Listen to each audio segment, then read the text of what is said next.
Tout près du port du Moulin Blanc à Brest, ces grands pavillons hébergent plus de 10 000 espèces de poissons des 4 coins du globe. Un immense aquarium où règne l'obscurité et le silence depuis un mois. Dominique Barthélémy est conservateur du milieu vivant à Océanopolis. Ces dernières semaines, il parcourt seul ces allées, foulé par de nombreux visiteurs en temps normal. C'est calme, c'est étrange et c'est inhabituel pour le moins parce que c'est vrai qu'on a des périodes de fermeture l'hiver à Océanopolis, mais c'est des périodes où il y a beaucoup d'activités parce qu'on en profite pour faire venir des entreprises, pour des travaux, pour faire des choses qu'on ne peut pas faire en présence du public.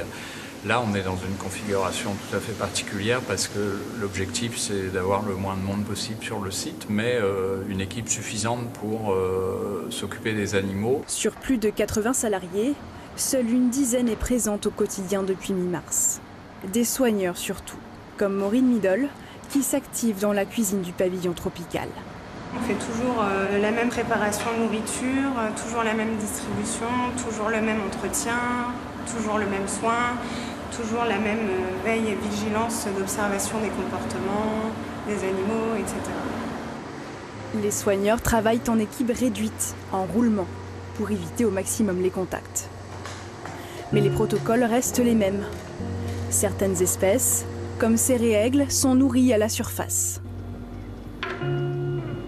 D'autres sont alimentées en fond de bassin par des plongeurs qui assurent aussi l'entretien des aquariums. Les vitres doivent rester bien propres même s'il n'y a pas de visiteurs. Dans la réserve du pavillon tropical, la température de l'eau est prise tous les jours.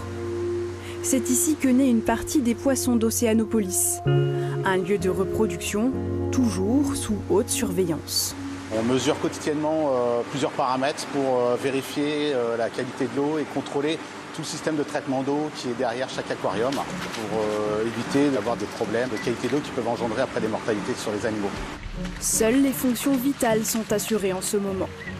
Toutes les recherches du centre sont suspendues, les soins non urgents également. Les équipes ne savent pas pour quand est prévu le retour à la normale.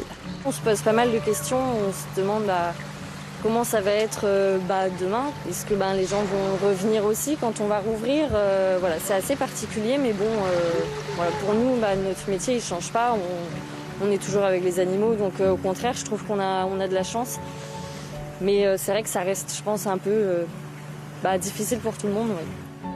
Quant aux animaux des aquariums, il n'y a bien que pour eux que cette étrange période ne change rien.